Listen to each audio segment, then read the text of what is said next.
আসসালামু আলাইকুম, তোমাদের সবাইকে স্বাগতম জানাচ্ছি পাঠশালার পক্ষ থেকে। আমি আজকে তোমাদের সামনে নিয়ে এসেছি ক্লাস 6 এর ম্যাথ চ্যাপ্টার 5 এর সেকেন্ড পার্ট নিয়ে। তো চলো সেকেন্ড পার্টে আমরা কী নিয়ে আলোচনা করব।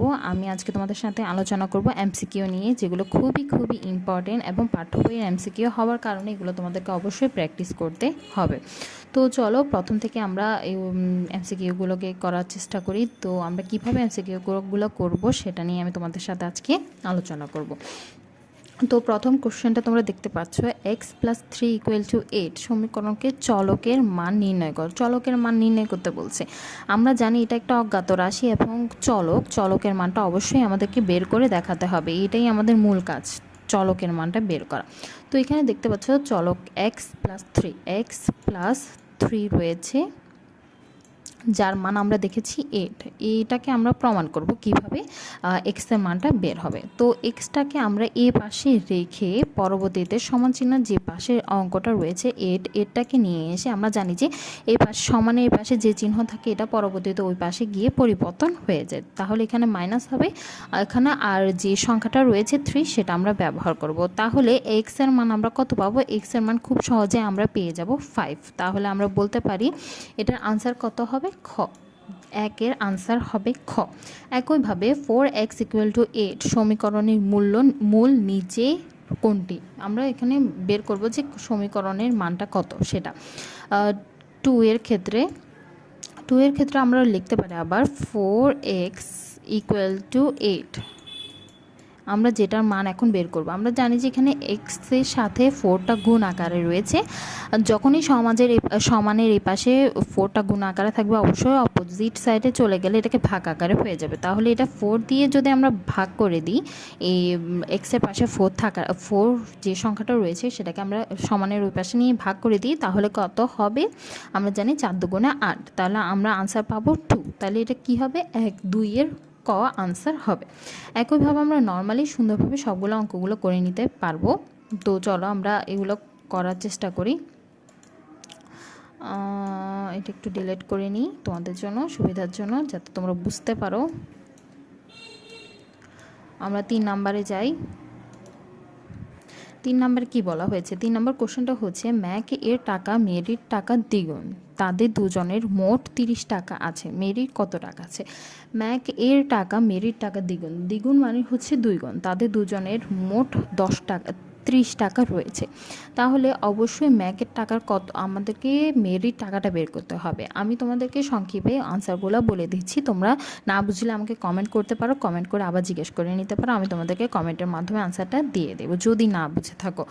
তো এখানে 3-এর আনসারটা হবে খ, মানে 10 টাকা। মেরির আনসার, এখানে মেরির কত টাকা আছে? মেরির 10 টাকা রয়েছে, মেরির 10 টাকা রয়েছে, যার কারণে আনসারটা হবে খ।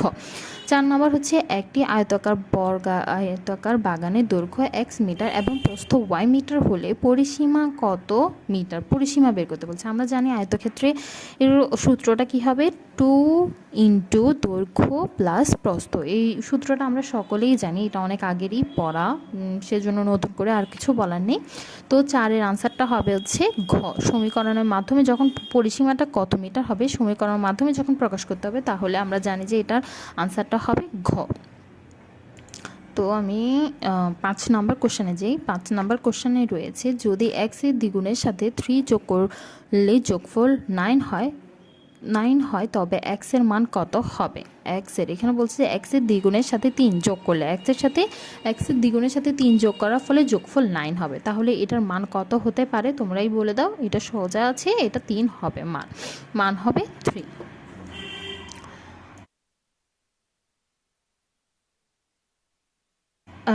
6 নাম্বার কোশ্চেনটা কি? 6x + 3 = 9 সমীকরণটিকে এখানে বহু নির্বাচনী প্রশ্ন রয়েছে। এখানে 1 2 3 রোমান সংখ্যা দেওয়া আছে, আনসার কোনটা হবে সেটাই আমাদেরকে জানাতে বলেছে। এখানে 1 নম্বরে বলেছে চলক একটি, চলকে এর সূচক 1, চলকের মান 2। আমরা আগেই বলি এটার আনসারটা কি হতে পারে, বা এটা সমীকরণটিতে কি প্রকাশ পেয়েছে।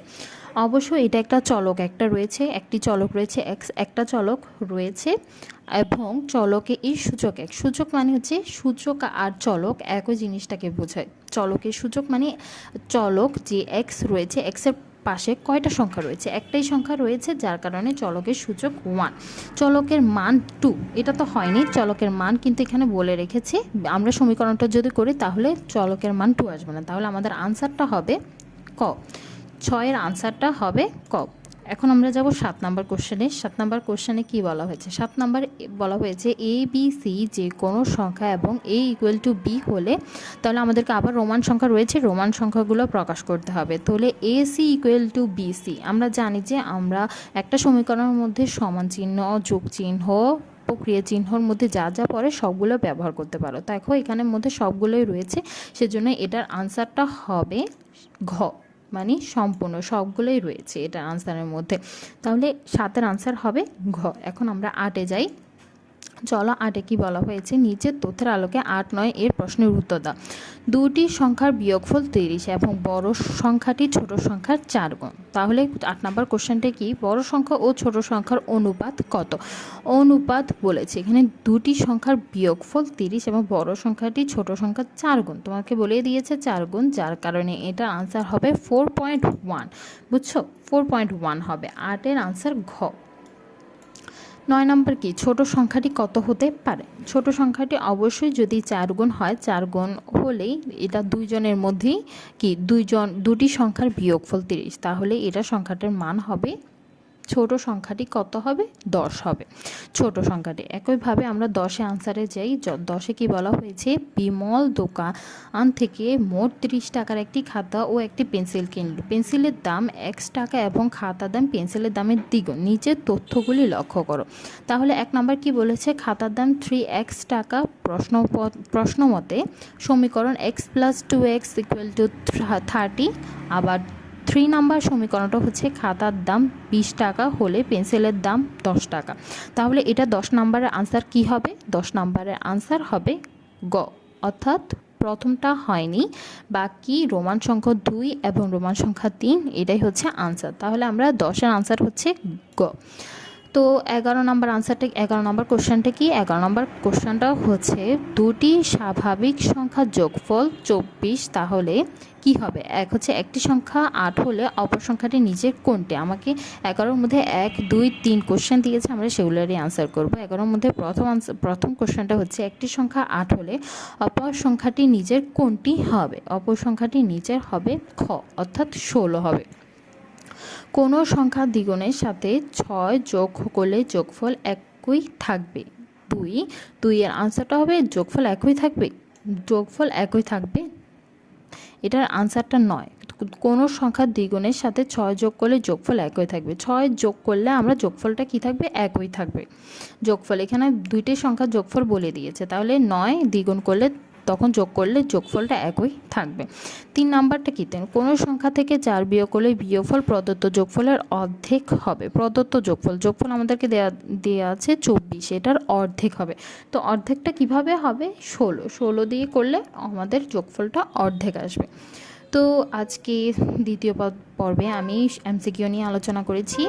তো আজকের জন্য এইটুকুই। পরবর্তীতে আরও একটা টপিক নিয়ে তোমাদের সামনে হাজির হব। পর্যন্ত তোমরা ভালো থেকো, সুস্থ থাকো।